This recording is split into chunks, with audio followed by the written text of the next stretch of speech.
Olá, meu nome é Roseli Calil, sou médica da divisão de neonatologia do CAISM, aqui da Universidade de Campinas, da Unicamp, e consultora em neonatologia para o portal de boas práticas da Fiocruz e para o Qualinel. É com muito prazer que estamos hoje coordenando esta webconferência, né, esse encontro com especialistas para tratar do tema Cuidados Seguros para cada recém-nascido e cada criança, que é o tema da campanha de 2025, celebrado a partir de 17 de setembro, que é o dia que nós celebramos, então, o Dia Mundial da Segurança do Paciente.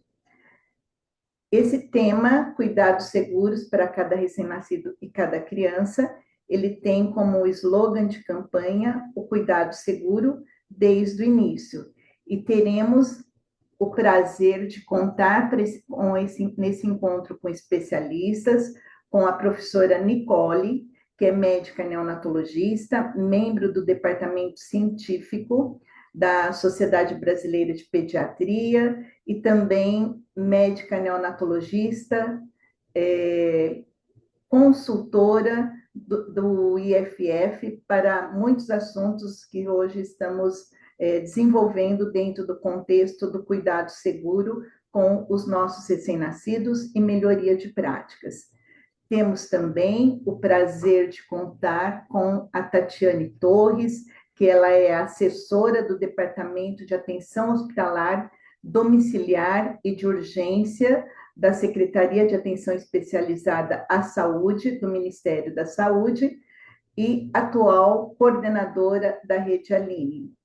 E Vitória Sakamoto, que é enfermeira gestora do Núcleo de Segurança do Paciente do Hospital da Criança Conceição, do Grupo Hospitalar Conceição. A Vitória é ainda membro do grupo de trabalho de pediatria da Sociedade Brasileira de Segurança do Paciente, que é a SOBRASP, e também participa, né, como membro da Rebraensp Porto Alegre. Para dar início a esse nosso encontro, eu vou falar um pouco para vocês sobre o significado dessa campanha. Vou aqui compartilhar a minha apresentação. Então, compartilhei agora a minha apresentação e vou.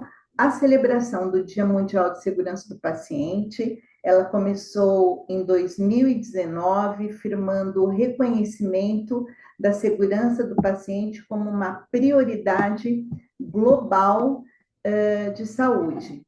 E esse ano, como eu já comentei, o tema escolhido é Cuidado Seguro para o Recém-Nascido e Criança, e o slogan da campanha é Segurança do Paciente desde o início, um chamado especial à proteção dos grupos mais vulneráveis no sistema de saúde, incluindo recém-nascidos e crianças. A Sobrasp, né, é uma grande articuladora e incentivadora dessas ações em nosso país, mas outras sociedades também têm abraçado essa causa, incluindo, então, a Sociedade Brasileira de Pediatria, a Sociedade de Ginecologia e Obstetrícia, dentro do contexto, então, perinatal, e outras instituições, né, governamentais e não governamentais. A segurança do paciente desde o início, né? Então, o Dia Mundial da Segurança do Paciente, ele busca impulsionar melhorias significativas e reafirmar o direito de toda criança a um cuidado seguro e de qualidade. Com o slogan Segurança do Paciente desde o início, a OMS faz um chamado urgente para a eliminação de danos evitáveis no cuidado pediátrico e neonatal. O Plano Global de Ação de Segurança do Paciente de 2021 a 2030, ele reconhece a segurança neonatal e pediátrica através de objetivos estratégicos. O desenvolvimento de processos clínicos e seguros, o aprimoramento das competências da força de trabalho em saúde, o engajamento de pacientes e familiares, o estabelecimento de sistemas de aprendizagem para prevenir esses danos. Dentro desse contexto, além da formação dos profissionais para o cuidado seguro dos pacientes, a ação global ela defende a inclusão da educação e segurança do paciente no currículo escolar, proporcionando às crianças maiores os conhecimentos sobre princípios de segurança e autodefesa no ambiente de saúde. E são essas crianças, né, que também futuramente serão os nossos profissionais de saúde. Alguns deles vão optar também por seguir a carreira dentro do contexto do cuidado assistencial, né, dentro das diversas profissões que englobam, então, os serviços de saúde. Então, começar na escola, enquanto criança, o desenvolvimento dessa cultura também é muito importante. Com a educação adequada e o apoio, as crianças podem se tornar embaixadoras da segurança do paciente, promovendo práticas mais seguras em suas comunidades.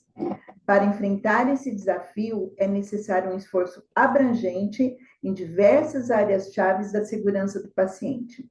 O nascimento seguro e cuidados pós-natais, a segurança da administração de medicamentos, a segurança diagnóstica, imunização segura, a prevenção de infecções, o reconhecimento precoce da deterioração clínica. São algumas estratégias consideradas fundamentais para que esse objetivo do cuidado seguro desde o início ele seja alcançado. Os objetivos do Dia Mundial da Segurança do Paciente em 2025, portanto, é conscientizar sobre os riscos específicos em cuidados neonatais e pediátricos, mobilizar governos, profissionais de saúde e a sociedade civil para implementar estratégias seguras e sustentáveis, empoderar pais, cuidadores e crianças, promovendo a educação, a participação ativa e o protagonismo no cuidado, e fomentar a pesquisa em segurança do paciente aplicada à pediatria e à neonatologia. Os impactos esperados na segurança do paciente incluem a redução da mortalidade materna e neonatal evitável, a melhora da experiência da paciente e a satisfação com o cuidado, a promoção do aleitamento materno exclusivo desde a primeira hora de vida deste recém-nascido, a redução de internações neonatais evitáveis por causas como sepse ou hipoglicemia, e o fortalecimento da cultura de segurança do paciente no ciclo gravídico e puerperal. Desta forma, vou agora passar a palavra para a doutora Nicole, que vai tecer algumas considerações relacionadas a este objetivo, como alcançar esses objetivos de cuidado seguro materno e neonatal, começando pelo atendimento desde a sala de parto. Então, Nicole, com a palavra. E muito obrigado pela presença de todos vocês nesta tarde em que comemoramos, então, e celebramos o Dia Mundial da Segurança do Paciente 2025. Tudo certo? Bom, boa tarde. É uma enorme alegria passar essa tarde com vocês, com Roseli, nossa querida Tatiana e Vitória, que eu não conhecia, estou conhecendo agora, né? Esse tema extremamente importante, né? Que é a segurança do paciente. E como a Roseli falou, o paciente de maior vulnerabilidade é o recém-nascido e a criança, dentro do contexto do risco dos pacientes de uma maneira geral. Não está passando? Bom, eu não tenho nenhum conflito de interesse, né? Eu sou neonatologista e em toda a minha trajetória eu sempre cuidei dos nenéns e de suas famílias e eu não tenho nada a declarar. Como Roseli já falou, né, o plano de ação global de segurança do paciente tem pontos estratégicos, objetivos estratégicos, e eu coloquei novamente aqui a lista, porque eu vou tentar colocar Durante alguns comentários que eu farei para fomentar as perguntas, esses tópicos, né? Os desenvolvimento do processo clínico, aprimoramento, engajamento da família, estabelecimento de sistemas, e dentro dessas áreas chaves de segurança do paciente, o nascimento seguro, alguma coisa de cuidados pós-natais, segurança de medicamento, outros colegas falarão, segurança diagnóstica, prevenção de infecção, que é o ofício de Roseli, tenho certeza que ela contribuirá, e o reconhecimento precoce da deteriorização clínica. E aí, começando do início, né, começando do nascimento seguro, né, é um momento muito precioso de toda a nossa vida, né, e a obstetrícia com intervenções oportunas, não havendo cesarianas desnecessárias, realmente, na construção da perinatologia, que é cuidar da mulher que gesta, da pessoa que gesta e do nascimento do seu bebê, esse é um momento muito precioso e a Organização Mundial de Saúde foi muito feliz na escolha do tema desse ano. E aí, a assistência em sala de parto, ela requer um ritual de conhecimento e de muita comunicação entre a equipe da obstetrícia e da neonatologia. E aí a gente tem duas frentes, né? O risco habitual, né? Que é aquela gestação que está indo tudo bem, mas que a gente tem que estar preparado se alguma intempérie acontecer nesse rito, né? Isso é importante. E aí é treinamento da equipe, o aprimoramento das competências de trabalho, da força de trabalho, né? Isso é muito importante. E as intervenções oportunas, né? Quando tem indicação. E nunca esquecer do minuto de ouro, que é o minuto mais importante das nossas vidas. E aí o contato pele a pele imediato, em português é contato pele a pele, mas aqui tem quem quiser se debruçar sobre isso em inglês, que é o contato pele, skin to skin, imediatamente, ele tem uma série de implicações super importantes para a segurança do paciente, né? Vínculo, amamentação, prevenção de infecção, porque a tapeta com a microbiota da família, né? Na dinâmica ventilatória, porque melhora, porque baixa o diafragma. Então, o contato pele a pele imediato é um item fundamental para garantir a segurança dos pacientes. Então, se a gente está pensando, né, no recém-nascido, esse é um item fundamental. O nascimento de uma criança de risco, sabidamente de risco, um recém-nascido prematuro ou que tem um agravo, é muito importante que a equipe que vá atendê-lo no momento do nascimento seja mais experiente. Então, a gente é possuidor da informação que há locais em que há uma equipe que faz o atendimento no momento do nascimento e uma equipe que fica na unidade neonatal. É importante, nesse fórum de segurança, que isso fique muito claro. No CEP daquela instituição, quem tem que atender o paciente com maior vulnerabilidade, que é um recém-nascido de risco, é a equipe com mais experiência, né? A equipe multidisciplinar com mais envergadura para atender um recém-nascido de risco tem que estar no momento do nascimento. A gente não pode ficar na unidade neonatal esperando um bebê de risco chegar. A gente tem que estar no momento do nascimento junto com aquela equipe, né, com a equipe da obstetrícia que vai atender. O CEP ele tem que ter a equipe mais experiente para atender um recém-nascido de risco. E isso tem que ser desenhado. A gente sabe que nem sempre isso acontece, e esse fórum é um motivo para reflexão, para a gente revisitar esses fluxos que acontecem em algumas situações. E aí, dentro dessa linha, né, de prover ao paciente o que ele precisa genuinamente, né, a gente garantir que a densidade de gravidade seja o norteador do meu plano de cuidado, e aí é mais um item de aprimoramento das competências da força de trabalho, a gente tem que garantir um cuidado progressivo, né?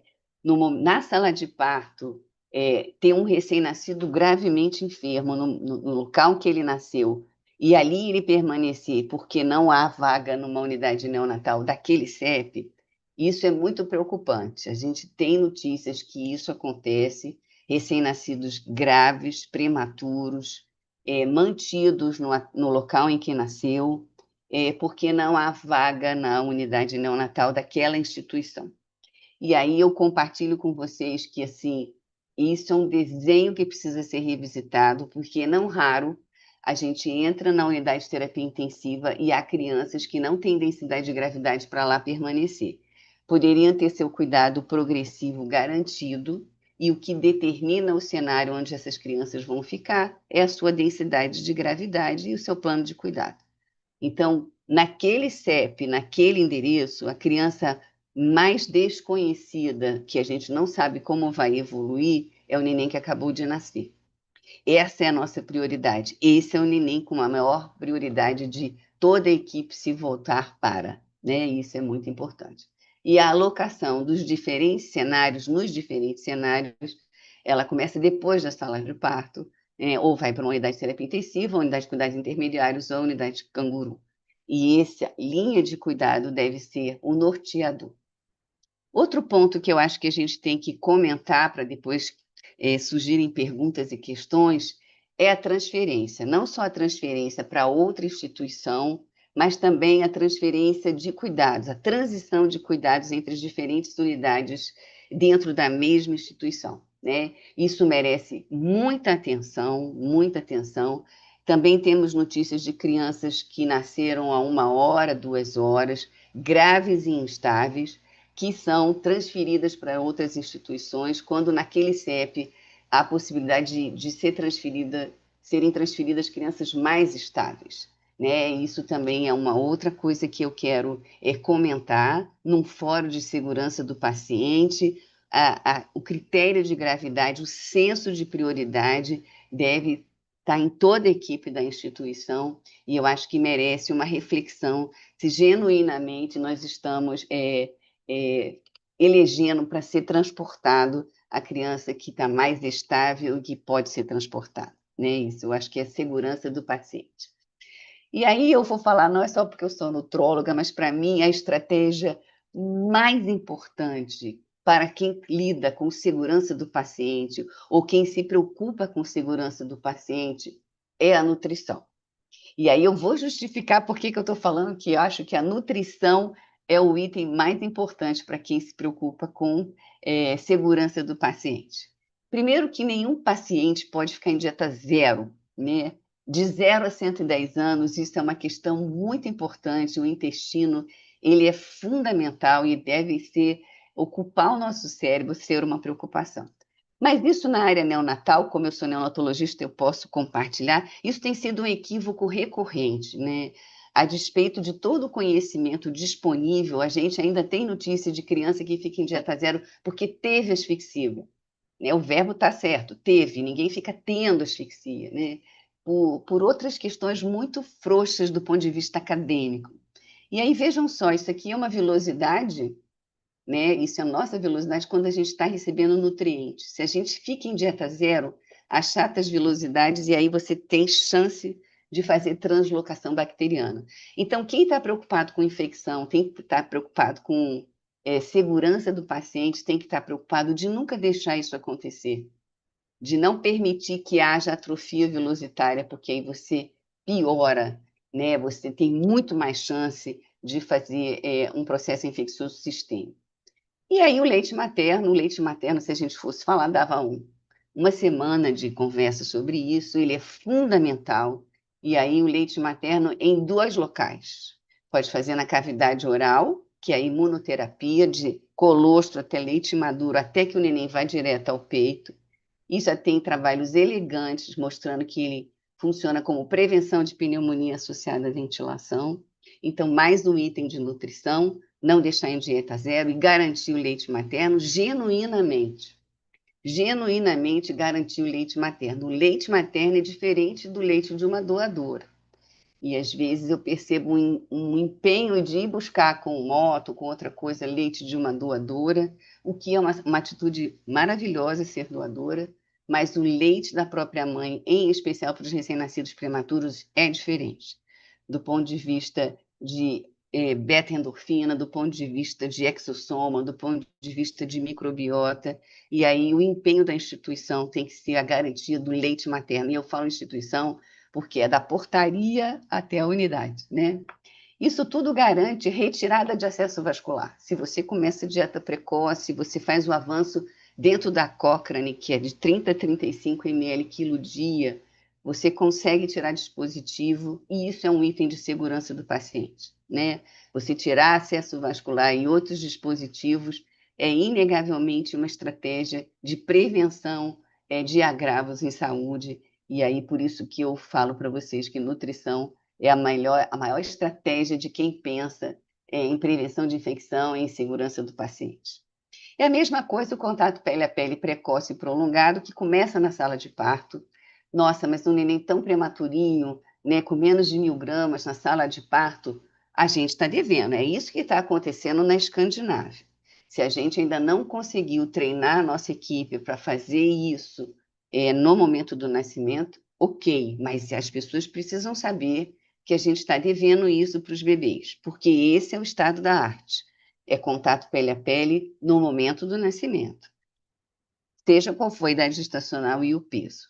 Mas eu tenho notícias também que, ok, não conseguiu treinar a equipe no momento do nascimento, mas não garante isso na unidade neonatal quando o paciente já está na mão, quando você já tem um plano de cuidado, quando já sabe tudo, aí é um pouco mais grave, né?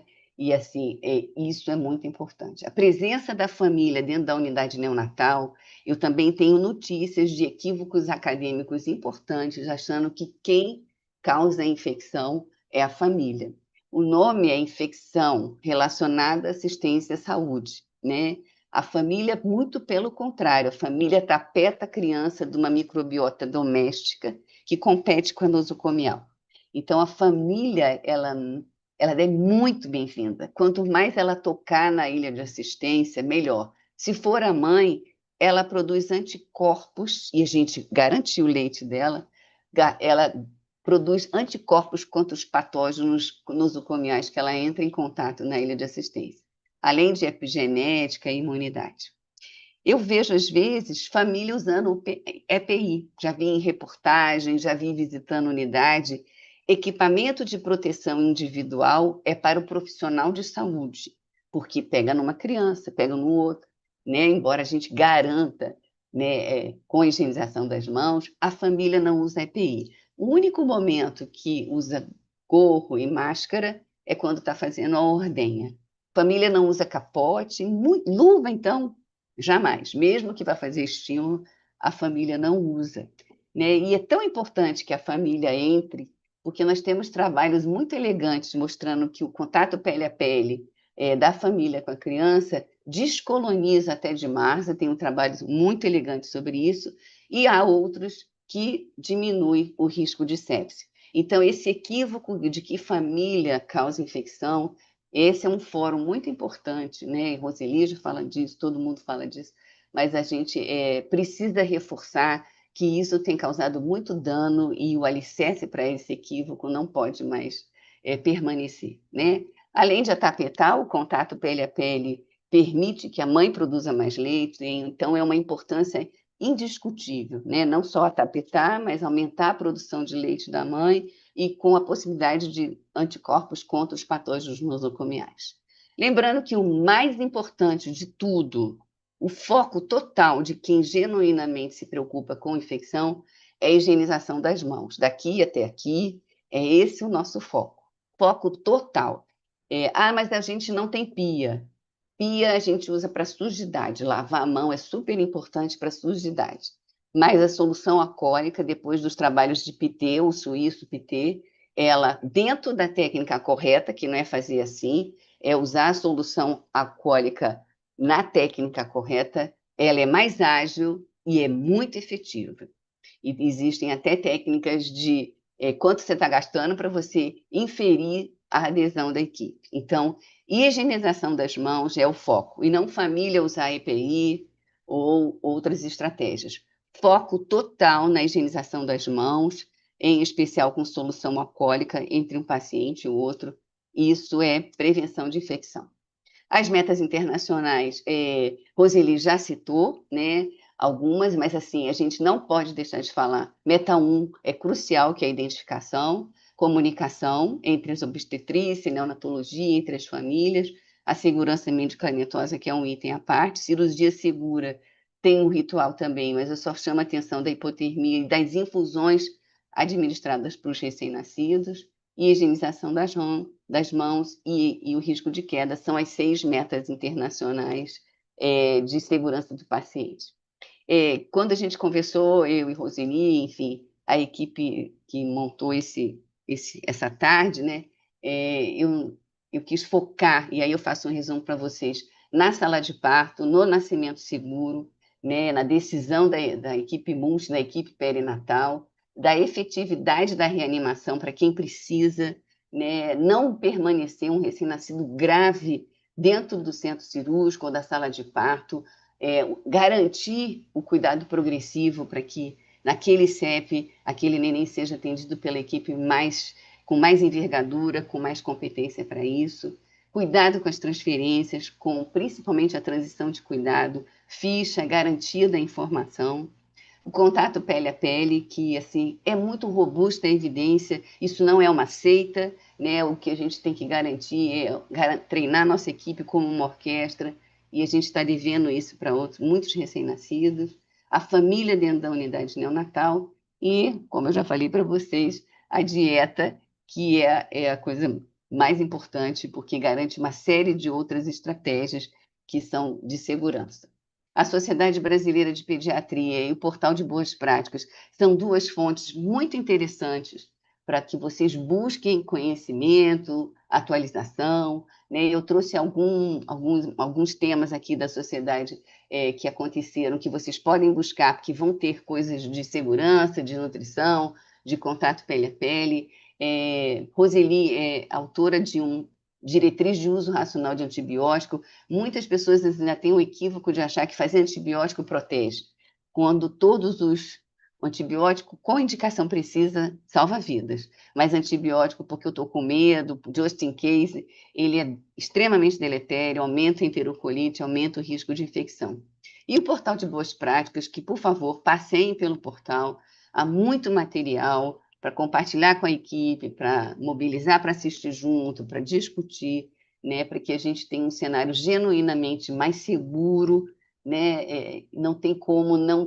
É o segredo de polichinelo, né? A informação, a divulgação do conhecimento é o mais importante. Eu queria agradecer, eu estou absolutamente à disposição. No final da apresentação também tem as referências, mas eu agradeço muito estar com vocês e a minha fala, como sempre, é para provocar e para fomentar dúvidas e perguntas. Muito, muito obrigada. Obrigada, Nicole. Eu vou dar sequência aqui no nosso bate-papo de hoje à tarde, trazendo mais algumas questões específicas, então, do cuidado dentro da unidade neonatal. Agora eu vou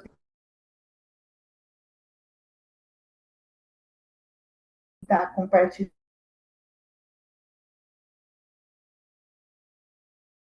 ele mesmo para eu poder ter domínio aqui da apresentação. Vamos ver se dá certo.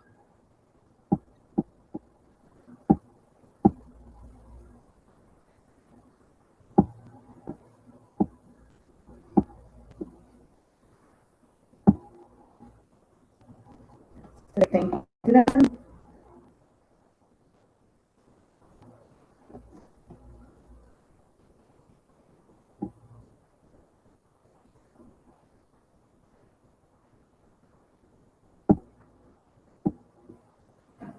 Ele está entrando? Só me sinalizem, por favor.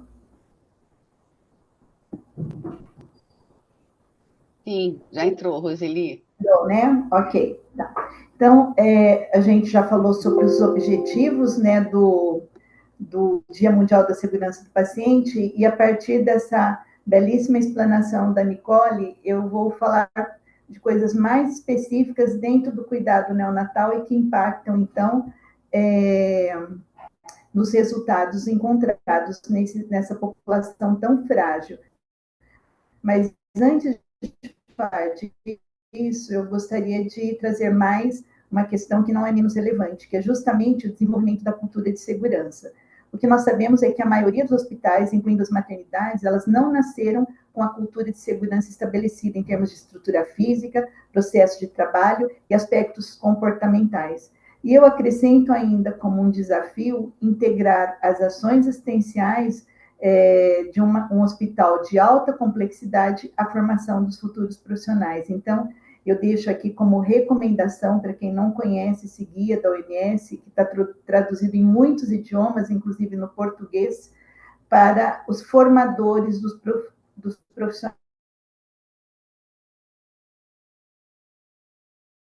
Tem os conceitos apresentar, né, e nos apropriar nos hospitais de ensino para promover a discussão, né, dos casos, e mesmo quando a gente tem eventos ou incidentes, que isso não seja feito uma discussão para buscar culpados, mas sim buscar, a partir da análise dos erros, a gente busque as oportunidades de melhoria.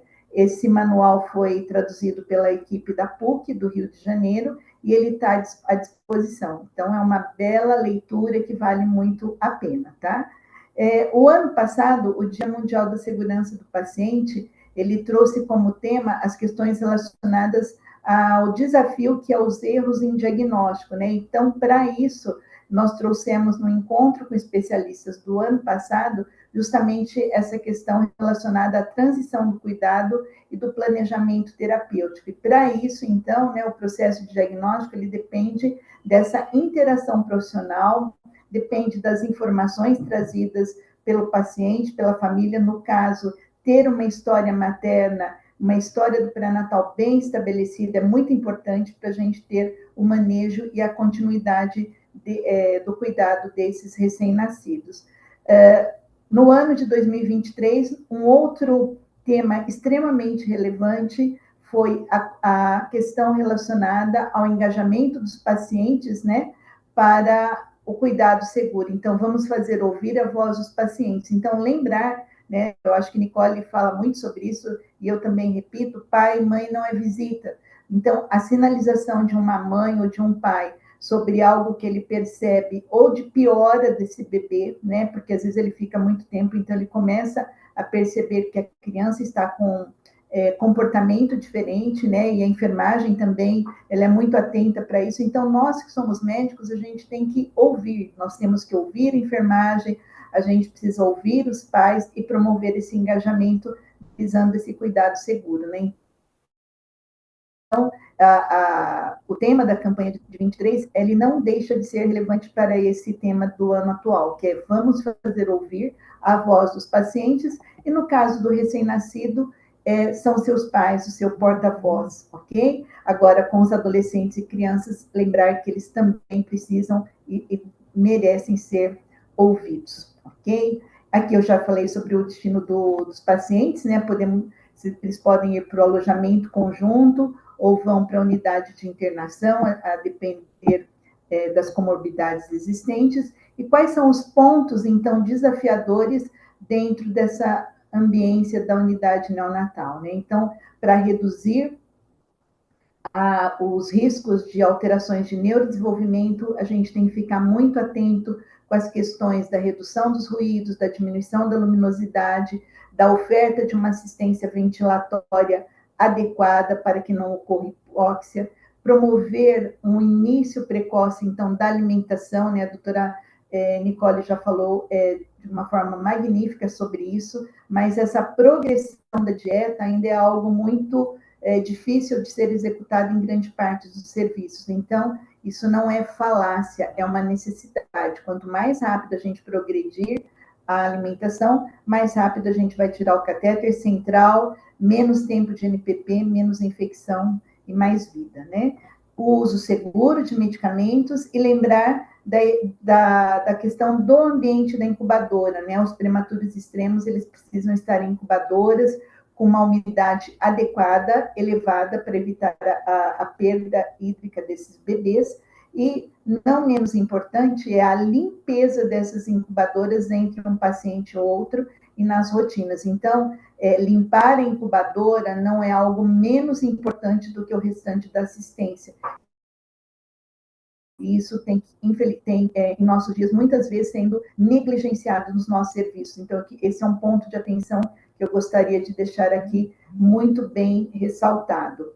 O hospital, né, é um ambiente, então, complexo, e essa flora microbiológica, né, como já disse também a doutora Nicole, ela pode conter cepas patogênicas, E a hora que eu evito a desbiose, que é com a enteral, o mais precoce possível, com leite da própria mãe e a redução de antibióticos, com certeza essa microbiota vai estar mais equilibrada, vamos evitar desbiose, vamos evitar sepse tardia, enterocolite e morte. Em termos de desafios, né, relacionados às infecções relacionadas à assistência, nós temos os micro-organismos que podem vir da própria comunidade, a depender da sazonalidade, especialmente infecções causadas por vírus, e elas são carreadas muitas vezes pelos próprios profissionais da saúde, tá? Eventualmente por pais e acompanhantes, né? Então, acho que é muito importante a gente frisar que o pai e a mãe, a microbiota deles é até menos patogênica quando comparada do profissional de saúde, hein? E quem não entende de controle de infecção, muitas vezes, diante de um surto, a primeira coisa que pensa é afastar a família, quando, na verdade, elas são um elo importante para o estabelecimento desse equilíbrio da microbiota. Temos ainda o desafio da prevenção das infecções relacionadas aos procedimentos invasivos e, não menos importante, é o enfrentamento das infecções por bactérias multiresistentes, muitas vezes decorrentes ou da transmissão cruzada ou do uso abusivo de antimicrobianos nas unidades neonatais. Prevenir transmissão cruzada, lembrando que a principal forma de transmissão é o contato, direto ou indireto, o uso dos equipamentos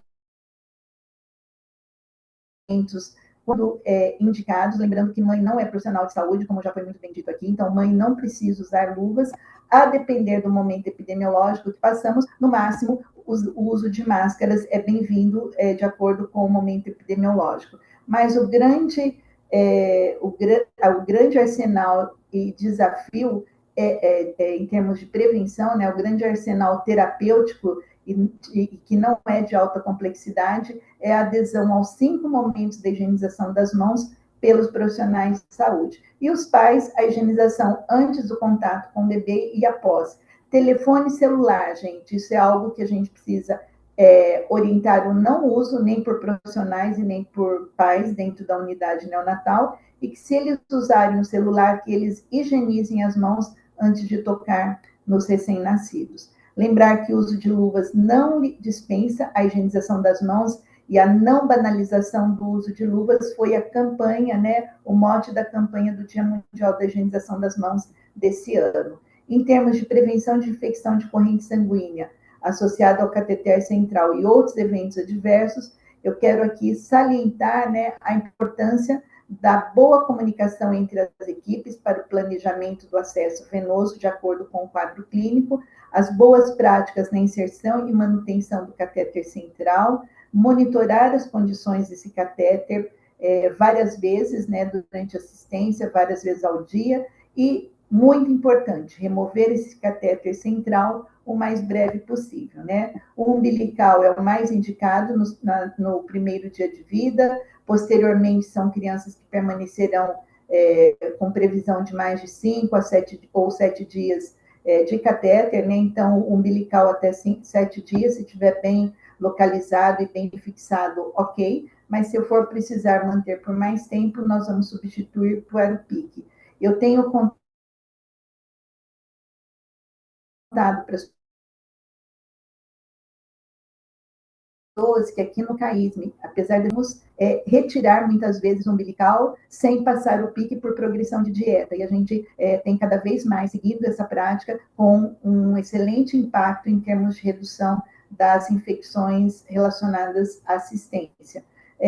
A depender do quadro clínico, às vezes a gente precisa de cateter de duplo lumen, e o que a gente deve evitar, né, e isso a gente consegue com um bom planejamento terapêutico, é evitar a dissecção de veias, que era muito comum no passado, mas hoje, com essas outras tecnologias, a gente evita a dissecção de veia. E veia periférica não está fora de moda também, não, viu? Em crianças que vão ficar com pouco tempo, ou previsto pouco tempo de acesso venoso, não tem problema o uso de uma veia periférica. Depois, na discussão, a gente pode falar mais sobre isso. Então, aqui ressaltar, né, a importância do planejamento. Em termos de assistência ventilatória, o uso do CPAP desde a sala de parto, com posicionamento adequado para evitar as lesões de pele, as lesões de septo, o uso de surfactante precoce, não profilático, mas precoce, quando indicado, a extubação traqueal o mais breve possível, ou não entubar o paciente e usar técnicas não invasivas ou minimamente invasivas para administração do surfactante, evitar a extubação acidental e o controle do uso de oxigênio para evitar a hipóxia e hiperóxia, visando especialmente no prematuro extremo a não ocorrência, então, né, para prevenir a retinopatia da prematuridade. Então, o uso abusivo de oxigênio, ele não é inócuo para o recém-nascido. Prevenir as lesões de pele, promover um bom posicionamento, né, deixando com esse X o bebê que não está bem posicionado. Em termos de neuroproteção, evitar os procedimentos dolorosos, o cuidado a 4 mãos, isso é muito importante, isso aumenta a chance de sucesso, por exemplo, numa punção periférica, de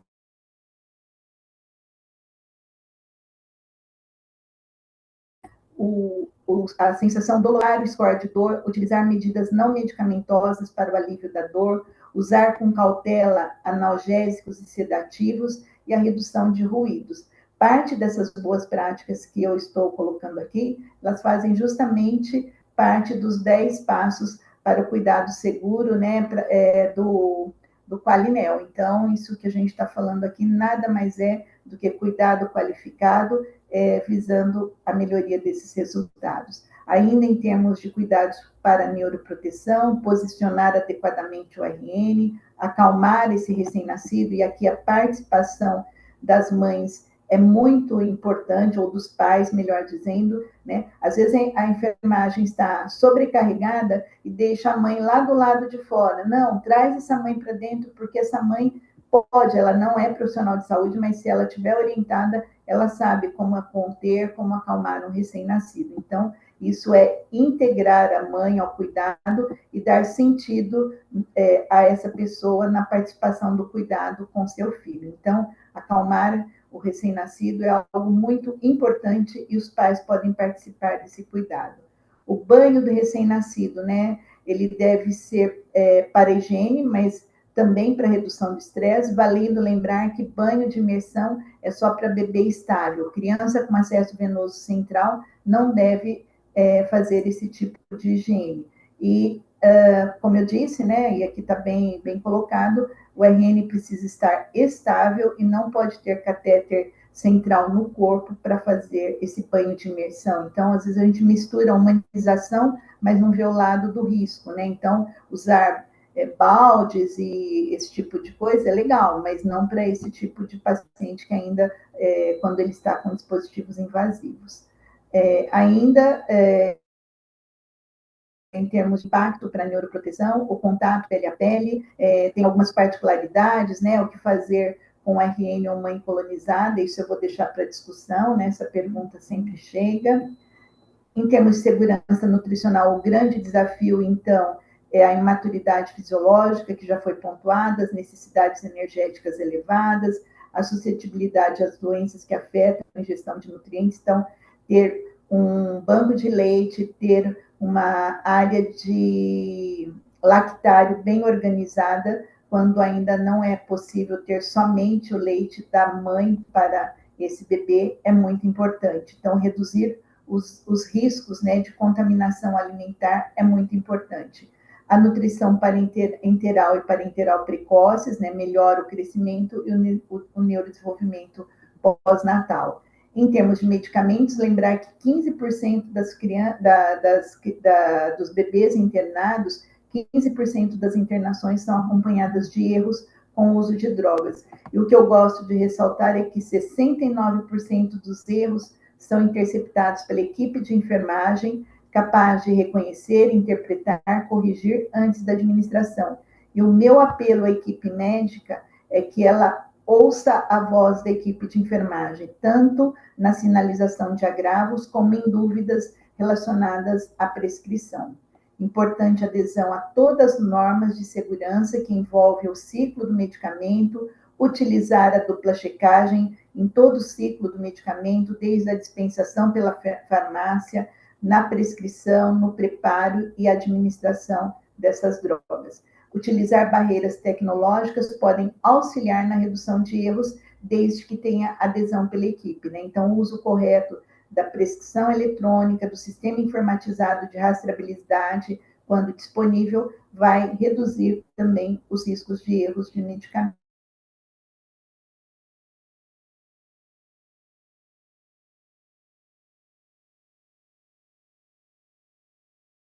Para que a gente tenha segurança no ciclo de farmácia, a gestão hospitalar, suprimentos e a equipe assistencial. E, por fim, e não menos importante, é a organização para a alta segura, né? Então, a organização para uma alta, ela deve ser iniciada na admissão desse recém-nascido dentro da unidade neonatal. E a interação com o serviço social, que identifica eventuais vulnerabilidades sociais, faz com que essa alta possa ser encaminhada em momento oportuno para o território, com suporte da atenção básica e de outros entes que poderão auxiliar essa mãe como rede de apoio. Incluir os pais no contexto do cuidado com seu filho, promover o vínculo, realizar os procedimentos e demonstrar aos pais, incentivar que realizem os cuidados e incentivar o contato pele a pele. É para isso que a gente isso que a gente orienta e é o que a gente faz.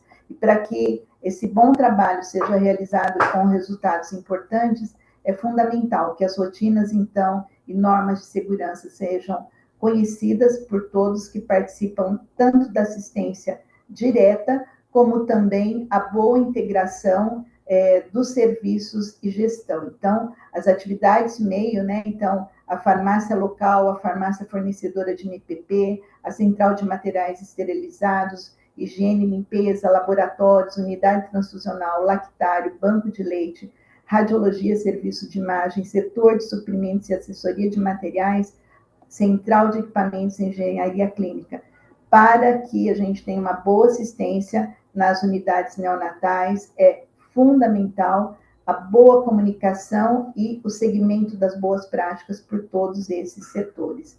É isso que eu gostaria de falar e agradeço pela atenção de vocês. Muito obrigada. Agora eu vou passar para a Vitória, para ela nos contar.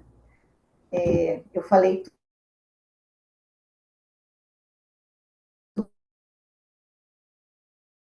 precisa, né, até agora, né? A Nicole Dança tem uma boa experiência num hospital muito importante lá do Rio Grande do Sul, ela, e é representante aqui da Sobrasco, ela vai nos contar como é que ela trabalha lá e como e quais são as ferramentas que ela utiliza para motivar as pessoas. Vitória, você com a palavra. Boa tarde a todos, né? Primeiramente dizer que estou muito feliz com o convite, já admiro muito, né, a doutora Nicole, a doutora Roseli, com essa vasta expertise, né? Então, tenho essa missão hoje de compartilhar com vocês um pouquinho da nossa experiência, complementando toda essa abordagem já mais voltada para o cuidado seguro e técnico assistencial que já foi apresentado. Então, dando continuidade, eu vou trazer um pouquinho desse olhar da gestão de risco assistencial, né, do núcleo de segurança do paciente, da área da qualidade, voltado para a promoção, né, do cuidado seguro para o público da unidade neonatal, da pediatria como um todo. Então, aqui, para contextualizar, nós trouxemos estudos onde trazem realmente, né, que os tipos mais comuns de eventos adversos que nós temos hoje, tanto na neonatologia quanto na pediatria, eles estão relacionados aos erros de medicamentos, sejam erros de prescrição, erros de dispensação, principalmente pelo cálculo das doses, porque principalmente na UTI neonatal, né, que são pacientes com perfil de paciente com um perfil já muito particular, né? A questão de baixo peso extremo, a questão do uso, né, invasivo de muitos dispositivos. Então, eles acabam tendo doses muito pequenas e ainda a gente tem o viés que a maioria dos medicamentos hoje, eles infelizmente ainda são apresentados, né, em proporções para doses de adultos. Então, isso faz com que a gente faça muitos cálculos de dose para diluição e rediluição desses medicamentos para o nosso público neonatal. Então, considerando todas essas etapas, né, a gente acaba sendo mais propenso, né, a riscos de erros. Então, nós temos nessa proporção, né, a questão de desfechos, muitas vezes desfavoráveis, aumento de custos de hospitalização, custos de tratamento, porque a própria área crítica em si, ela já acaba sendo um ambiente muito mais propício, muitas vezes por fatores externos, a gente acaba tendo alguma interrupção, né, a própria sensibilização pelo cuidado desse perfil de pacientes e as próprias questões relacionadas a falhas humanas mesmo ativas.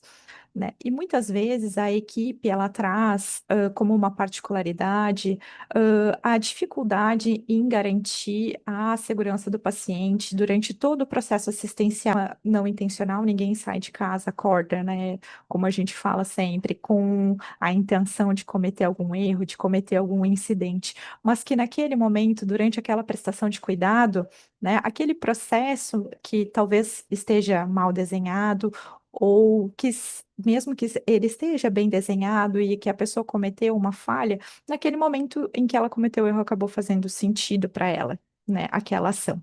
E aí a gente vai conversar um pouquinho sobre isso também, que a importância da gente ter a cultura de segurança e manter a cultura justa na nossa instituição para que a gente tenha o desenvolvimento de uma maturidade, né, de trabalhar também não só na prevenção de eventos adversos com esses pacientes, mas também, né, na forma de como a gente vai tratar quando esses incidentes já ocorreram, né? Então, aqui por isso a importância da gente ter nas instituições de saúde protocolos bem delineados, né? Protocolos clínicos, protocolos assistenciais, os protocolos relacionados às metas internacionais de segurança do paciente, da gente ter um protocolo sobre a higiene de mãos, e não só o protocolo, mas a questão da vigilância desse processo, dessas etapas, os bundles, né, de prevenção de infecção relacionada a catéter, de infecção de trato urinário, de prevenção de pneumonia associada à ventilação, né?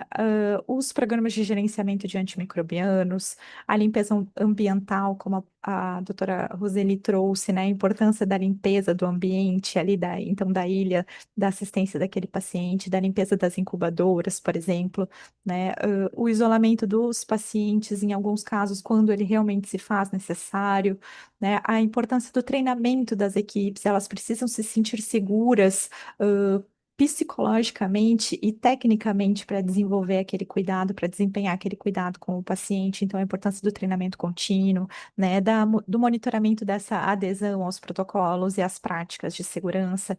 Aí vem, né, estratégias como a utilização de auditorias, a questão de manter um feedback para essas equipes, né? Então, eu queria chamar a atenção dentro da área da segurança do paciente, quando a gente vai fazer busca sobre as publicações, né, o público da pediatria em que entram, então, desde os pacientes neonatais até os adolescentes, ele ainda é muito escasso no âmbito das publicações, né? Então, a gente vem a cada ano aumentando e trazendo mais pesquisas para a área, enriquecendo mais, né, o nosso cenário da segurança do paciente pediátrico, mas aqui um alerta, né, para gente que nos chama a atenção que ele ainda é muito pequeno comparado às outras áreas de pesquisa.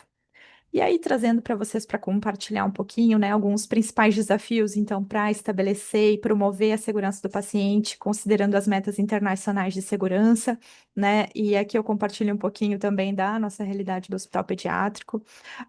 Em relação à identificação do paciente, né, muitas vezes crianças maiores, principalmente, consideram o uso da pulseira como um objeto estranho, cada vez mais a gente tem pacientes, né, com alguma condição de neurodivergência, emergência. Então, a instituição ela precisa estar preparada com estratégias que tu consigas, então, manter uma identificação correta, mas de uma forma em que não cause esse estranhamento ou que seja prejudicial para a criança. Então, às vezes, modificar o material da pulseira, a textura da pulseira na unidade neonatal, em que o nenê prematuro, né, ele tem a pele muito friável, muitas vezes o tipo de pulseira pode ser um material que vai causar alguma lesão nesse paciente. Então, a importância de ter essa sensibilidade, de poder avaliar caso a caso, se for necessário, mudar o material da pulseira para esse perfil de paciente. E, principalmente, eu gostaria de chamar a atenção da importância da realização, né, do rito da identificação. Muitas vezes a gente acaba tendo o viés, né, de ter o contato diário com esses pacientes, de já conhecer os pacientes, né, já ter um vínculo com aquela família e o rito ele acaba ficando de lado. Então a gente sempre tenta reforçar com as equipes, né, que por mais que a gente tenha todo esse vínculo que a gente preste cuidado diário para esse paciente, que o rito ele é fundamental. E no nosso caso da pediatria e da neonatologia, né, se for um paciente ainda muito pequeno, ele ainda não tem a compreensão ou ainda não verbaliza. Então, aqui a importância do envolvimento do responsável legal, né, dos pais, também para que eles possam estar auxiliando nesse processo como mais um agente de segurança, uma barreira extra nesse processo de cuidado. A comunicação, né, não só entre os profissionais, entre as equipes, mas também envolver o responsável e também envolver os pacientes maiores, no caso dos adolescentes, né, que muitas vezes acabam sendo deixados de lado pelas equipes. Então, a gente precisa lembrar que eles também são protagonistas dentro da sua jornada na hospitalização. Em relação à meta 3 dos medicamentos, então, como eu trouxe antes, né, o cálculo através do peso do paciente acaba sendo muito desafiador e mais propício a erros, então a importância das conferências, muitas vezes a equipe de enfermagem, né, já olha uma prescrição e já tem um estranhamento que é uma dose que foi prescrita diferente da habitual que ela está acostumada a preparar, então que se sintam empoderados e tenham essa autonomia de questionar, de acessar o profissional médico, né? Então, de ter essa inter-relação entre os profissionais é de suma importância, né? Lembrar que tanto os bebês quanto as crianças maiores, muitas vezes elas são consideradas como a gente chama, virgens de tratamento, então elas não foram expostas ainda a todos esses medicamentos habitualmente usados no âmbito hospitalar. Então, muitas vezes as alergias elas não foram identificadas anteriormente, então, a gente precisa ter atenção, principalmente se for as primeiras administrações, né? Estarmos atentos se vai ter alguma resposta diferente, algum comportamento diferente que possa se caracterizar como uma reação adversa. Em relação à cirurgia segura, a comunicação também em relação à lateralidade, muitas vezes é muito desafiador, né? Mas a gente precisa lembrar da importância dessa verificação. A higiene de mãos, promover a adesão da família quanto aos cuidados para a prevenção de infecções, né, e prevenção de quedas e lesão, né, muitas vezes tanto a família quanto os profissionais de saúde, alguns consideram, né, a queda como um evento comum próprio da infância, depender da faixa etária. Como as crianças caem, elas estão aprendendo a caminhar, mas a gente precisa lembrar que, principalmente no âmbito hospitalar, né, é uma criança que já está mais vulnerável, que está suscetível por conta de algum medicamento, ou se ela foi submetida a algum procedimento cirúrgico ou sedação, né? As camas, elas são mais altas, então o impacto de uma queda, ela acaba sendo muito maior do que uma queda em casa. Principalmente também lembrar das quase quedas, né, que elas também precisam ser notificadas, e hoje a gente ainda tem, pelo menos na nossa realidade, uma subnotificação desses casos.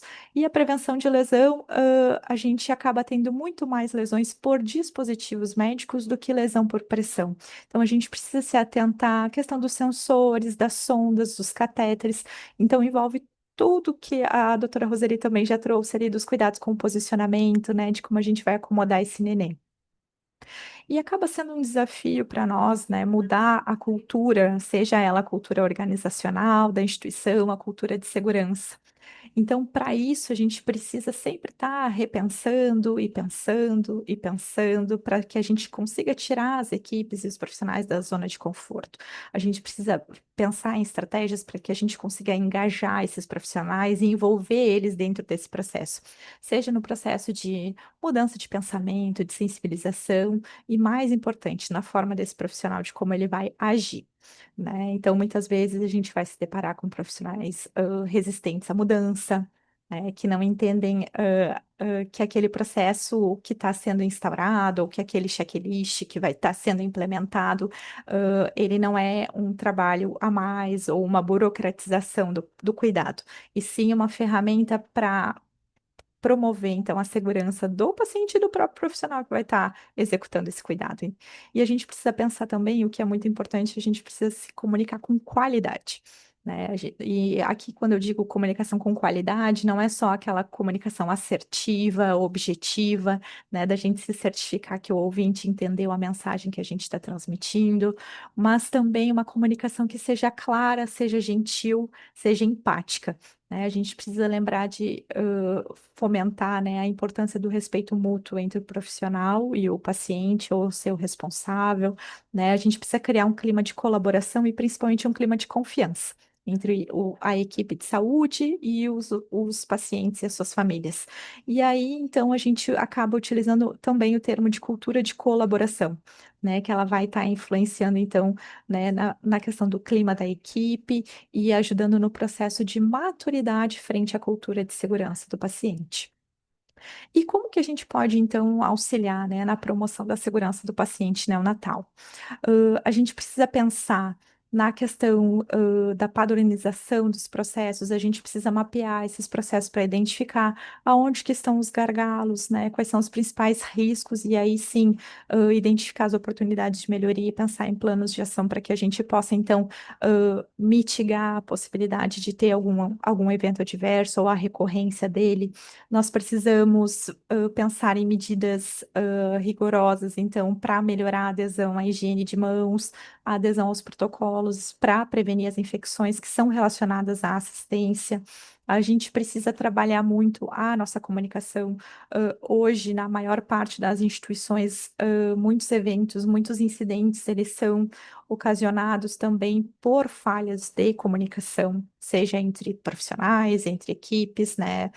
Por alguma omissão de alguma informação, ou por uma falha de diagnóstico, por um exame que não foi comunicado e atrasou, né, o tratamento. A gente precisa pensar cada vez mais e trabalhar isso com as equipes, né, a importância do envolvimento da família dentro desse processo de cuidado. A família, ela é considerada uma barreira extra de segurança para esse paciente.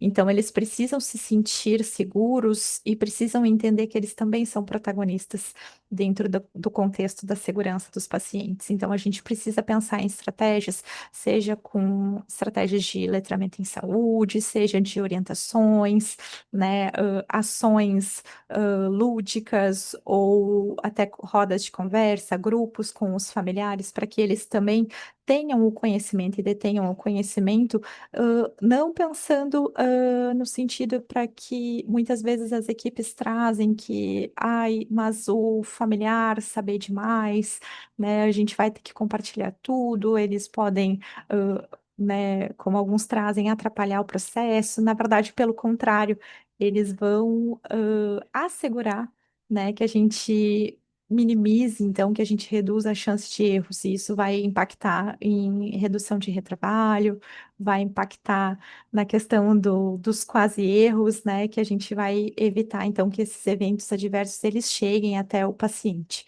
Né? Então, a gente vai precisar também garantir o uso seguro dos equipamentos, né? As pessoas vão precisar, as equipes vão precisar receber treinamentos adequados, precisam saber utilizar aquela tecnologia, e cada vez mais a gente está tendo um arsenal, um parque tecnológico cada vez mais amplo, então as pessoas precisam se sentir seguras e aptas para utilizar esses equipamentos. Né? E para isso a questão dos treinamentos, né? A gente precisa ter um dimensionamento adequado, a gente precisa pensar na saúde e no bem-estar dos profissionais para que eles possam prestar uma assistência de qualidade, uma assistência segura, né? Então, para pensar na segurança do paciente, a gente precisa pensar e olhar para a equipe de saúde, para o profissional que está prestando esse cuidado.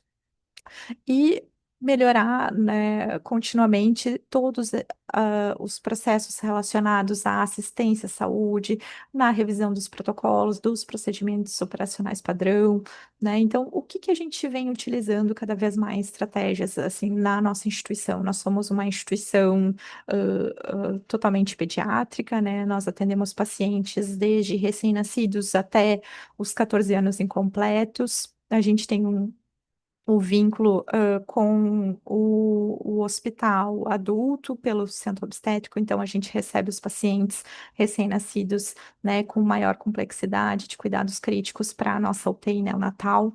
Então, a nossa UTI hoje ela conta com 30 leitos e mais 11 leitos de cuidados intermediários e a unidade de neonatologia com 12 leitos. Então, a gente vem trabalhando continuamente com essas equipes, com treinamentos sobre as metas de segurança, os cuidados adequados e seguros para esse público. Nós continuamente, né, anualmente, a gente revisa o manual de medicamentos interais e injetáveis para esses pacientes que são tão particulares, eventualmente muda alguma apresentação ou algum outro medicamento que até então não era padronizado e que ele se torna padronizado na instituição. A gente auxilia as equipes na elucidação de dúvidas. E vamos então também desenvolvendo, né? Estamos desenvolvendo o programa de gerenciamento de antimicrobianos, que a gente já conseguiu, desde a sua implementação, de reduzir o tempo de antibiótico terapia desses pacientes da neonatologia, né? Com a avaliação de todas as prescrições de antimicrobianos. Então, os tempos de exposição aos antibióticos, eles conseguiram ser reduzidos graças à participação também nos rounds multidisciplinares. Então, a gente está conseguindo cada vez mais alinhar a comunicação entre as equipes, né? E aqui trazendo um aspecto muito importante também para a gente pensar em trabalhar não só com as equipes assistenciais, mas também com os familiares, é a questão do engajamento dessas pessoas com estratégias envolvendo o letramento em saúde, porque nós sabemos que o baixo letramento em saúde ele acaba sendo o maior fator de impacto para o maior risco desse paciente sofrer um evento adverso, né? Então a gente precisa estar motivando, fornecendo, né, o acesso ao conhecimento dessas pessoas com uma linguagem, né, apropriada, que ela consiga entender, né, o que a gente quer transmitir, qual é o cuidado seguro para que ela faça uso dessas informações para se tornar um protagonista dentro desse processo. Então, a gente vai precisar estar cada vez mais incrementando o letramento em saúde, né, para poder ter realmente um engajamento significativo. E aí, para finalizar, gostaria de compartilhar com vocês, então, uma das estratégias que a gente utiliza aqui na nossa instituição, né, que é a utilização das mascotes de segurança do paciente. Nós elaboramos essas mascotes, uma para cada meta internacional de segurança, elas estão presentes nas nossas capacitações e elas vêm ao encontro, né, do que já vem sendo preconizado lá no Programa Nacional de Segurança do Paciente, que é o envolvimento justamente dos pacientes e familiares nas ações de segurança, e no Plano de Ação Global, né? Então, aqui, cada mascote, ela vai contextualizar uma ação, né, ali dentro das metas, elas têm histórias em quadrinhos, e uma atividade pedagógica justamente para engajar na adesão da prática segura, né? E uma coisa que a gente sempre traz assim para nossas equipes e para os familiares desses pacientes é que a importância do estímulo. Né? A gente precisa provocar, a gente precisa estimular para que eles tenham esse cuidado seguro. Então, o estímulo ele só vai se tornar estimulante se realmente a gente conseguir respeitar quem está aprendendo, seja o paciente, seja a equipe, seja o familiar, né? O momento em que ele se encontra e o seu modo de aprender. Então, a gente precisa se adequar, né? E aí pensar, então, em que tipo de estratégias a gente vai utilizar. Sejam estratégias lúdicas, que acaba sendo o nosso perfil, né? Considerando um hospital pediátrico, a gente também tenta trazer o lúdico para as equipes, não só para os pacientes, né? Então, aqui a gente também desenvolveu o jogo do desafio da segurança, né? Em que tinham cards ali com algumas ações relacionadas às metas. Aqui algumas ações que a gente vai compartilhando também com as equipes, sempre tentando envolver, né, cada mascote relacionada à meta que a gente vai estar trabalhando.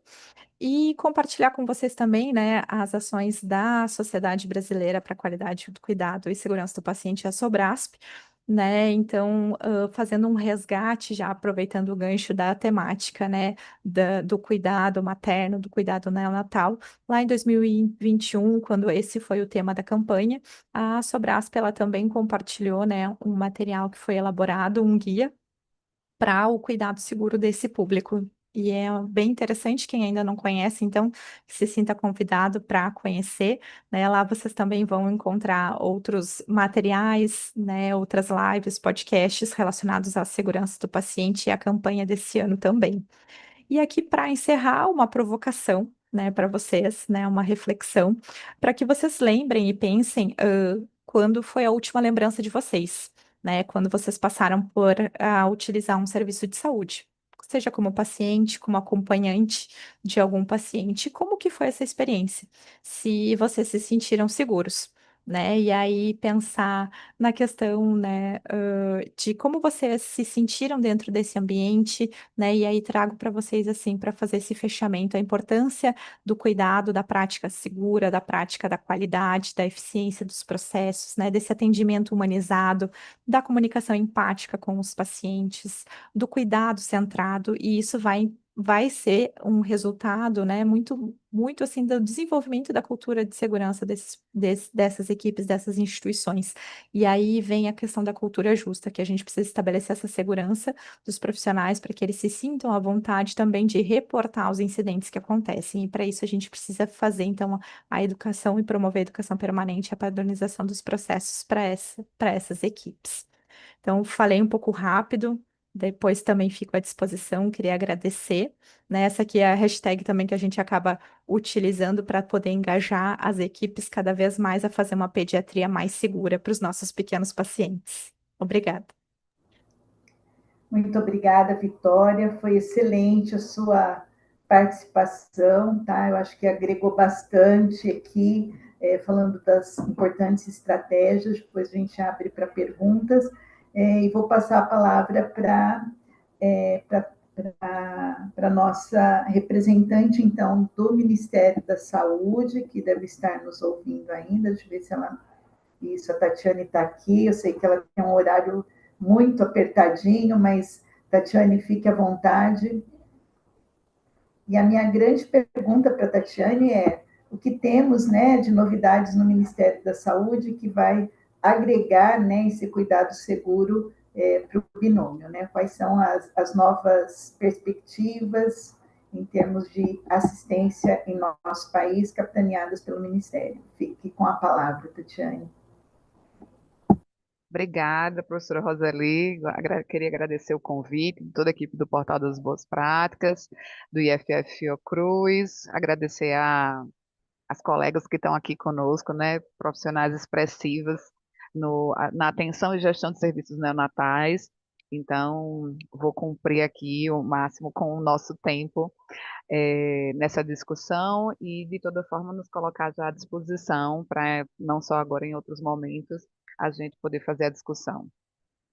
A professora Roseli já chegou provocando em relação ao que é que a Rede Aline traz de novidades. Eu vou começar a falar um pouquinho e a gente vai falar depois dos componentes.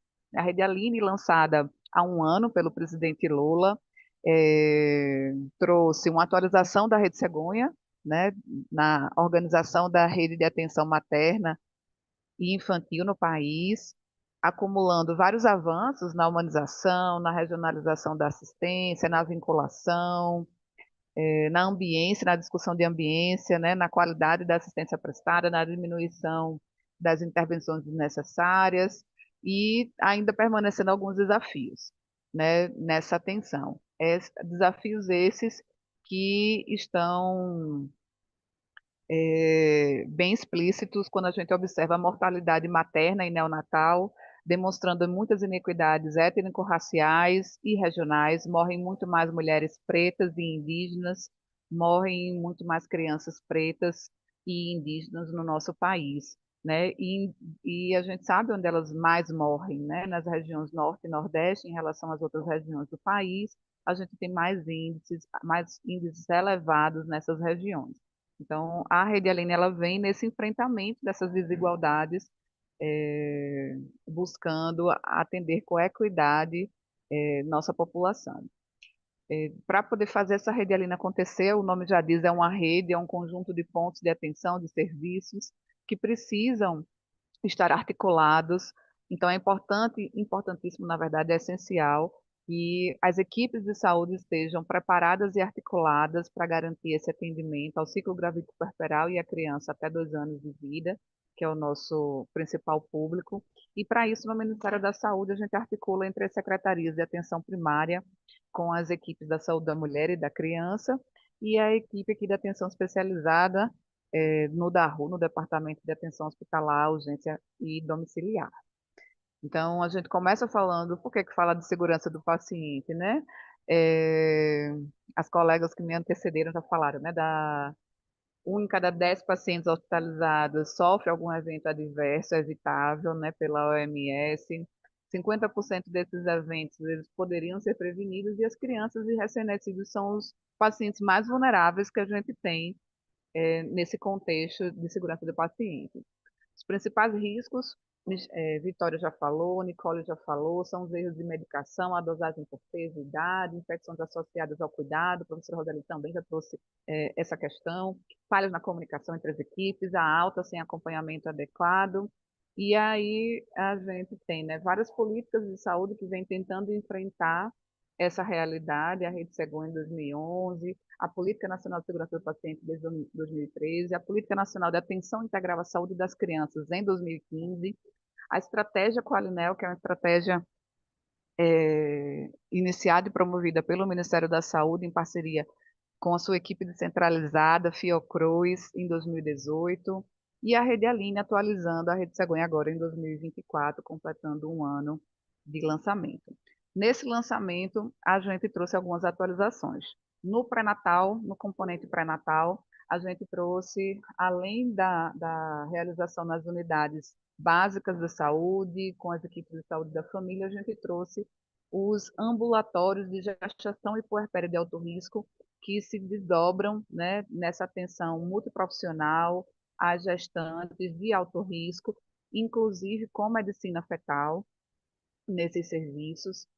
No componente parto e nascimento, a gente, além de já ter as classificações dos serviços de risco habitual e alto risco, a gente traz o reforço para que as unidades neonatais garantam cuidados progressivos, ou seja, tem os 3 tipos de leitos que a gente preconiza para a unidade neonatal, a unidade de terapia intensiva, a unidade de cuidados intermediários convencional e canguru, entendendo que cada tipo de leito se destina a um momento em que o bebê está necessitando de cuidados, que prescinde de alguma tecnologia de saúde, da equipe especializada, e que a gente precisa adequar essas necessidades de saúde, né, com esses recursos, para que a gente ofereça melhor assistência, sem causar riscos, mais riscos, né, nem danos, nem iatrogenias, garantindo também a proporcionalidade entre esses tipos de leitos.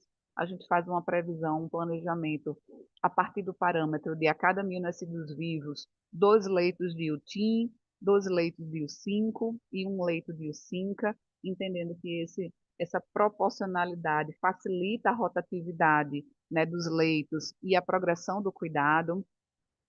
Como já bem falado, né, pelas minhas colegas que antecederam, a estratégia Qualinel é a estratégia que vem sendo utilizada pela PNAISC, né, pela Política Nacional de Atenção Integral à Saúde da Criança, no eixo 1, que é o cuidado neonatal, como o principal carro-chefe, né,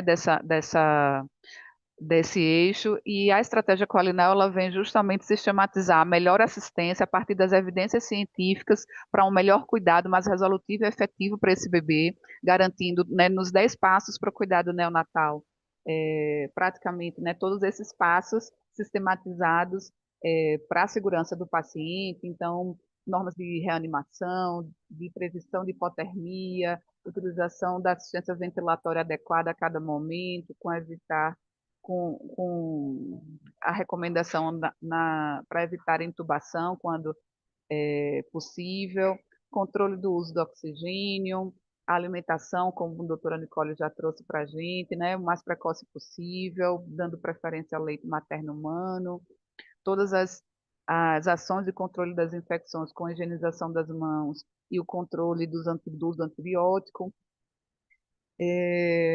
uso criterioso de medicamentos, o método canguru, né, integrado com a família, o cuidado individualizado, as normas de segurança do paciente, como a gente já tem visto, o gerenciamento de leitos, que é justamente o reforço, a adequação das tecnologias de saúde às necessidades dos bebês em cada momento, e a utilização de informações enquanto norteadores do cuidado e da tomada de decisão dos gestores para fortalecer aquilo que já está sendo feito com qualidade, segurança e aquilo que ainda precisa melhorar, que tem oportunidade de melhoria para a gente avançar nessa qualidade do cuidado. Dentro do componente puerpério e saúde da criança, a gente continua reforçando a primeira semana de saúde integral na atenção primária à saúde, né, pensando no reforço e discussão sempre do aleitamento materno e da alimentação saudável para crianças até 2 anos. E uma inovação que a Rede Aline trouxe é o ambulatório de segmento, né, do RN Criança de Risco, preferencialmente aqueles egressos das unidades neonatais, promovendo uma atenção por equipe multiprofissional, fazendo simulação precoce, avaliação do crescimento e desenvolvimento infantil, compartilhando esse cuidado com a atenção primária à saúde. Então, a gente tem aqui várias estratégias de compartilhamento do cuidado, seja através dos sistemas de prontuário eletrônico, seja através da saúde digital, com telematriciamento, teleconsulta, teleinterconsulta, teleregulação, para que a gente possa cada vez mais fortalecer o cuidado compartilhado, entendendo o papel de cada grupo de profissionais nessa assistência. Outra inovação também da Rede Aline foi trazer no seu sistema logístico qualificação, incentivos de qualificação para os complexos reguladores com equipes especializadas na atenção obstétrica e neonatal, fazendo suporte remoto, fazendo uma orientação para esses solicitantes, né, mediante a necessidade do cuidado em outros serviços de saúde, para que esse cuidado seja o mais adequado e oportuno possível, que esse transporte seja feito nas condições adequadas, né, com equipe treinada, com equipamentos e insumos necessários às necessidades dos nossos pacientes. Todas nós sabemos que a transferência do bebê é a melhor transferência, o melhor deslocamento do bebê é dentro da barriga da mãe, mas quando necessário fazer após o nascimento, a gente prescinde de toda uma equipe, todo um aparato especializado, complexo, para poder garantir que esse transporte não traga mais danos ou complicações para os casos, né, que a gente acompanha, além de garantir referências regionalizadas no território com acesso garantido e nos serviços de alta complexidade que vão realmente resolver os casos que a gente traz, para que não se perca tempo nem peregrine a paciente e o bebê por assistência.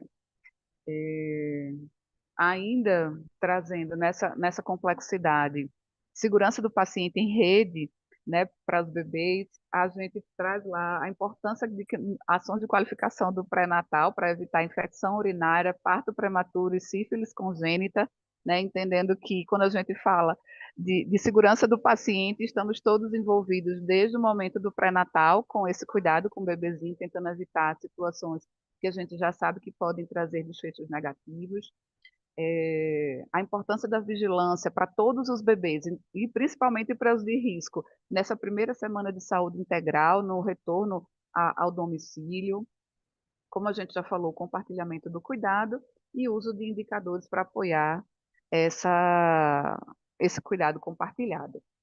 Uma coisa que eu percebi que todas nós falamos foi o papel da família, eu vou reforçar também agora o papel da família, né? A inclusão no cotidiano diário dos serviços de saúde, o apoio ao aleitamento, contato pele a pele, pais e mães são parceiros de vigilância, a família não é visitante, né? É parte da equipe de cuidado, incluir esses pais e responsáveis fortalece a vigilância e aumenta a segurança, melhora a experiência da criança no hospital. E a gente faz aqui um chamado, já partindo para o final, um chamado à ação para que cada recém-nascido e cada criança nós consigamos garantir protocolos baseados em evidências, equipes treinadas e apoiadas, famílias engajadas, sistemas de saúde mais equânimes, E toda essa mobilização pela segurança do paciente, juntando esforços de gestores, profissionais e famílias, garantam uma ordenação da rede a partir da atenção primária à saúde, integrando esses pontos e níveis de atenção, coordenando o cuidado de acordo com a necessidade de saúde de cada bebê e de cada criança. É um compromisso do governo federal implementar a Política Nacional de Atenção Integral à Saúde das Crianças, usar as melhores evidências e garantir uma assistência com qualidade e segurança para todos os bebês e crianças do nosso país. Eu acho que era isso. Agradeço e me coloco à disposição aqui para a gente poder fazer mais aprofundamentos do tema. Muito obrigada pela sua importante explanação, foi bem breve, mas muito objetiva, tá? Parabéns pelas colocações. E nós repetimos realmente vários conceitos, mas entendendo que eles são a base do cuidado, né? Então, superar essas dúvidas, eu acho que elas são bem importantes. E eu vou aqui passar para a primeira pergunta, que o contato pele a pele veio da nossa audiência, é importante. A fala sobre os pais não usarem barreiras de proteção nem luva para sucção não nutritiva me chamou a atenção. Isso não pode aumentar a infecção hospitalar? É uma dúvida de um dos nossos participantes, tá? Eu vou deixar a Nicole falar sobre isso e depois eu vou complementar com alguns dados de segmento que nós temos, inclusive de mães colonizadas por bactérias multiresistentes. Né? Então, Nicole, pode fazer suas considerações e eu depois completo.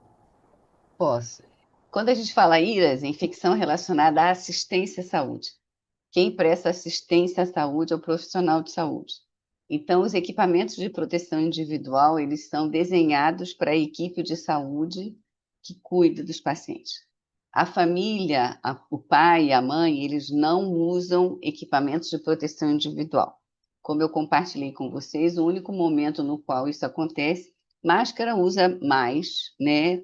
Porque isso, e como a Roseli falou, em algumas situações é interessante. E o gorro, quando está ordenhando o leite, porque está falando, né? O perdigoto, e aí você pode, não só a mãe, mas quem estiver do lado dela. Às vezes a gente tem o pai e a mãe. Aí nessa situação a gente coloca. Luva, eles não usam luva, né? Luva é um equipamento de proteção.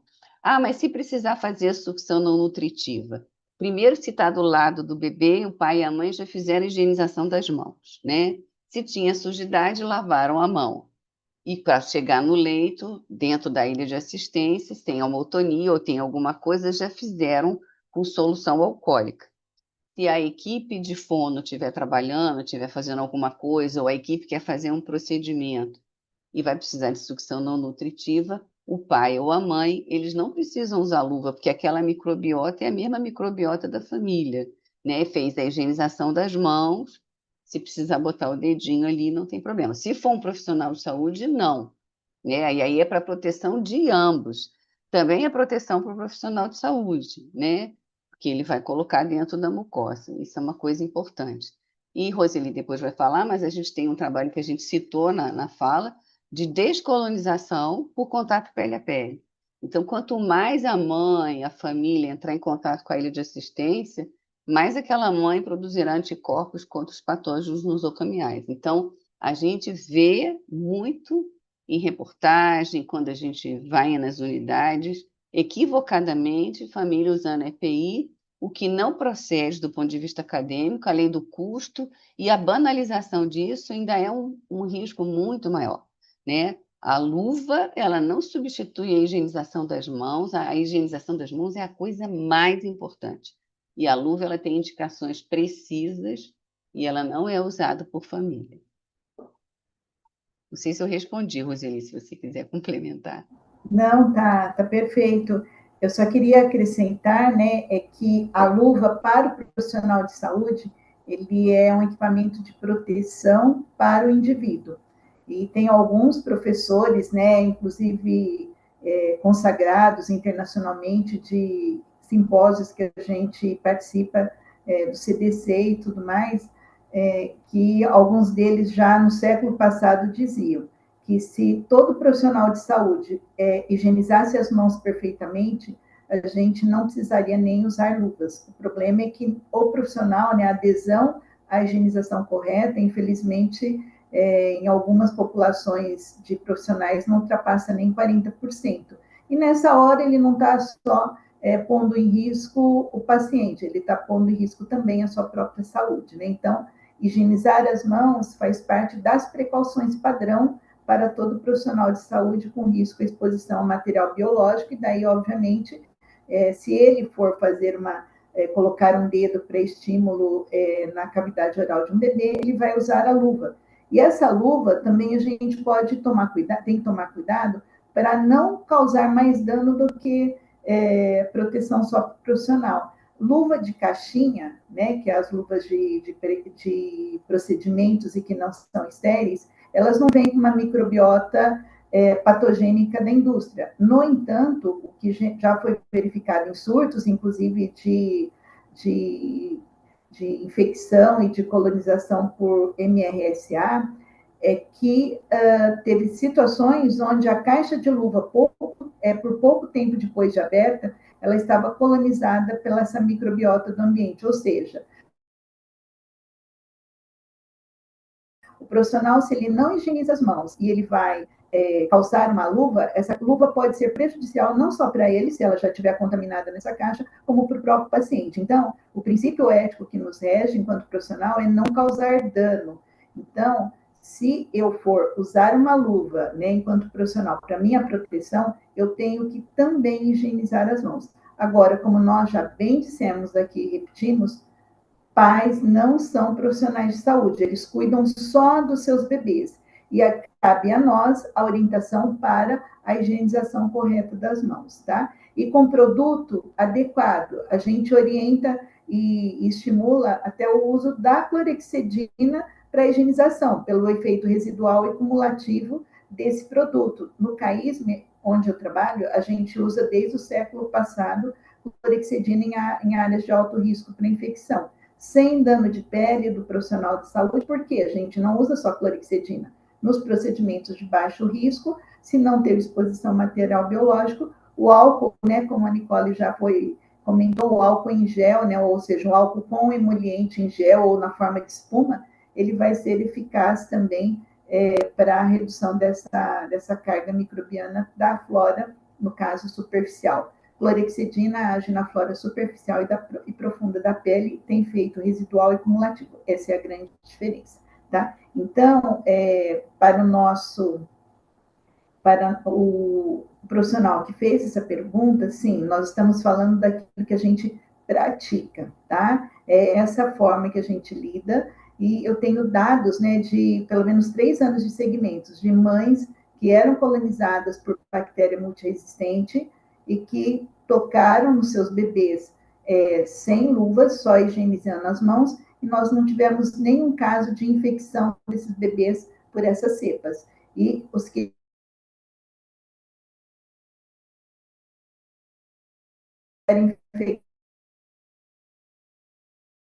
infecções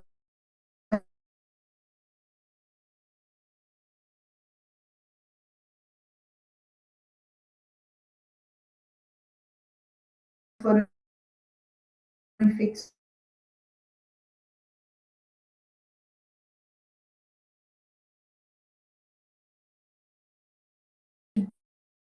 baixas.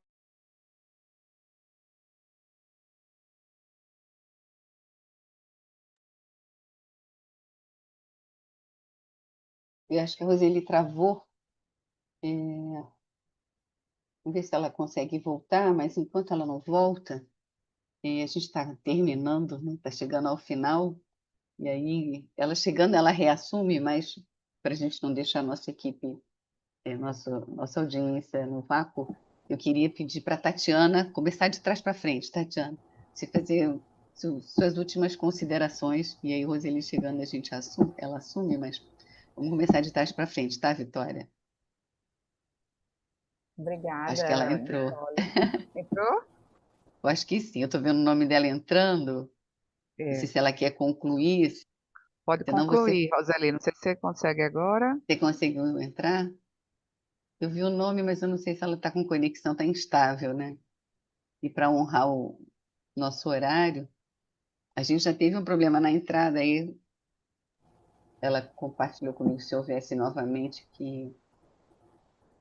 Vá, Poderia dar Tatiana. continuidade, né? É.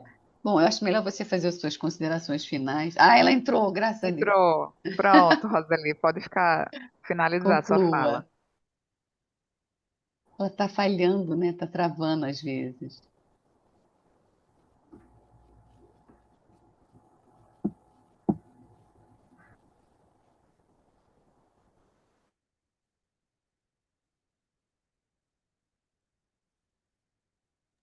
Acho que até eu travei também agora. Não, eu estou te Travei não, ouvindo. tá É, vendo?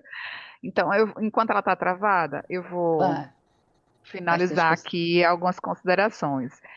Dizer que aqui no Departamento de Atenção Hospitalar, Domiciliar e Urgência, a gente tem uma articulação no núcleo da Rede Aline muito próxima com a coordenação de atenção hospitalar, geral de atenção hospitalar, e a gente faz um cuidado muito integrado e ações bem partilhadas no sentido de promover a segurança do paciente, e especialmente esse ano nos sentimos muito contemplados, estamos à disposição para aprofundar todas as ações do Ministério da Saúde em relação ao fomento e segurança do paciente, dos RNs, né, dos bebês e das crianças. Inclusive, temos dentro da equipe uma articulação com a equipe da assistência domiciliar, para qualificação da assistência hospitalar a pacientes complexos pediátricos, né, que muitas vezes ocupam vários leitos nas UTIs e não têm uma assistência adequada ou definida dentro da rede, dentro do hospital e da rede. Então, queria também dizer que é objeto do nosso cuidado e nossa atenção não só o bebezinho, mas também os pacientes crônicos complexos dentro do nosso departamento. Estamos com várias ações nesse sentido. E a Rede Aline, né, reforçando não só as estruturas que já existiam na Rede Cegonha, e também com a implantação de novos ambulatórios e complexos reguladores, e trazendo a discussão do transporte interhospitalar com qualidade, para que a gente possa pensar na segurança em rede desses bebês, dessas crianças. Ficamos à disposição e muito felizes de ter essa oportunidade aqui de conversar com vocês sobre esses assuntos. Muito obrigada. Obrigada, Tatiane, pelas suas considerações. Acho que Vitória pode fazer suas considerações finais, depois passo para a Nicole. Queria agradecer novamente, então, a oportunidade de estar aqui conversando com vocês hoje. Eu acho que, como consideração final, assim, eu aproveito para reforçar a importância do envolvimento, então, das equipes e principalmente também das lideranças, né, no contexto, no cenário da segurança do paciente, para que eles possam garantir não só recursos, mas também entender e que eles possam entender e definir a segurança do paciente como uma prioridade estratégica dentro das instituições, né? Eu acho que assim a gente vai conseguir estar desenvolvendo um ambiente de confiança para as equipes, e aí, a partir da confiança, né, eles vão desenvolver então a sua cultura, vão amadurecendo, e aí vão conseguir cada vez mais proporcionar um cuidado mais seguro, mais humano e com maior qualidade para os nossos pacientes. Acho que foi uma tarde muito proveitosa que nós tivemos hoje. Obrigada, Vitória. Muito obrigada pelas suas considerações. Nicole? Eu vou continuar seguindo o meu mantra, né? Que quem me conhece já sabe. Nós precisamos estudar muito, né? E compartilhar o nosso conhecimento, porque não há nada que empodere mais do que o conhecimento, e aí a nossa missão nessa tarde e nosso ofício é compartilhar todo o conhecimento, porque a gente trabalha, nosso ofício é cuidar das pessoas, né? Então eu continuo com o mantra de vamos estudar, a nossa área é a que mais se modifica, né? Eu sou vintage de quando eu comecei, criança de 1 quilo, não ia nem, a gente nem ia para a sala de parto, então é um conhecimento novo que se modifica a cada busca que eu faço no PubMed, eu tenho novas informações, então é nosso dever de ofício estudar e compartilhar o conhecimento para genuinamente a gente ter uma assistência segura, né? Essas seriam as minhas considerações finais. Obrigada. Obrigada, Nicole. Eu quero agradecer a nossa audiência, para aqueles que não tiveram oportunidade de assistir em tempo real, esses encontros ficam gravados, e gostaria de semear, né, essa esperança da possibilidade de que o trabalho em equipe, o trabalho adequado, buscando essas boas práticas desde o pré-natal, parto e nascimento, sejam modificadores dos nossos resultados. Nós sabemos que o que muda esses resultados não é alta tecnologia, né?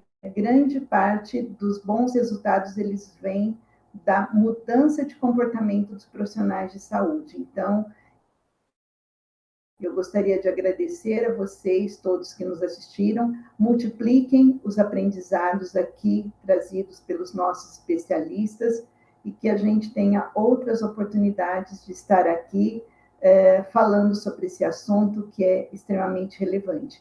Agradecer a representação da Sociedade Brasileira de Pediatria, da Sobrasp, do Ministério da Saúde, porque são com esses entes, né, representantes das entidades governamentais e da sociedade civil organizada, que a gente vai conseguir contribuir para o nascimento seguro e a formação de uma sociedade mais saudável. Um grande abraço a todos, e a gente encerra por aqui o nosso encontro de hoje.